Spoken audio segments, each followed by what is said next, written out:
I'm Pastor Jake. We're in Luke chapter 7, verses 18 through 29 for our Bible study. Now, Jesus, he's sitting there, and John's disciples come to Jesus and ask him, "Are you the Messiah? Are you the Christ? Or should we expect someone else?" John had sent them to ask Jesus this question.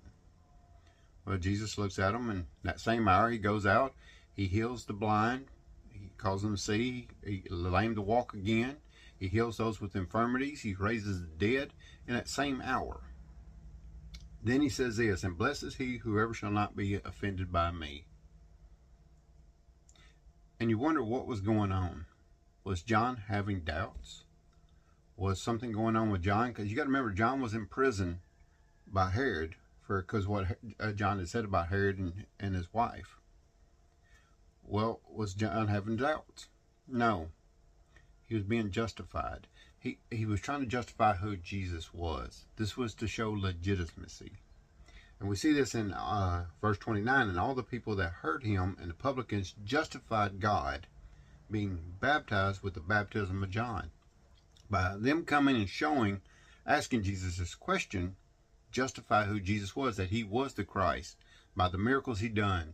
And justified means this: having done for or marked by a good or legitimate reason, declaring or made righteous in the sight of God.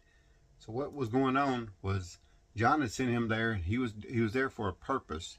These guys were to ask Jesus this question to show who Jesus truly was, that he was the Christ, that he was the Messiah that they were expecting. Because he goes on, he says, who is John the Baptist? He says that reading in the wilderness. And we know this because he also said he was the one who was to make way. This is from Isaiah, the voice crying in the wilderness. Isaiah chapter 40, verse 3.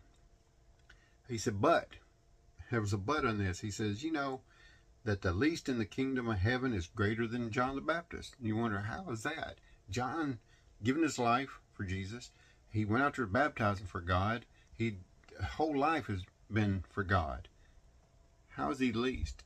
Because Jesus says there are some that are coming after, like, Paul, and other prophets and other people who have the heart for God too, that are going to be out there working and doing things. Yeah, John was a great prophet. He said, but there are some that are coming that are going to spread my gospel all over this world.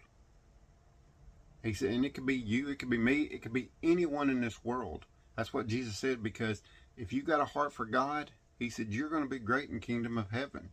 He said, because you're going to be a servant, not a master. He said, you're going to be out there serving God daily.